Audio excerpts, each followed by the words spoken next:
Shout out nga pala sa aking ama na matagal ko nang hindi nakita.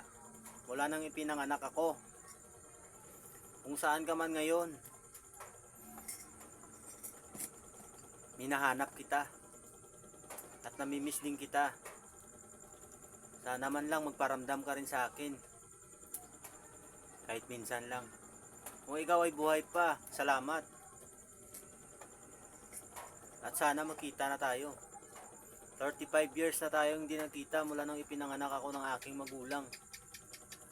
Alam ko, may mga pagkakamali rin na nagawa ang aking magulang. Pero ganun pa man, siya'y namatay na at alam ko rin na pinatawad siya ng Panginoon sa kanyang mga kasalanan. Kaya kung saan ka man ngayon, Roger Casimilio, nais kitang makita ng personal. Salamat.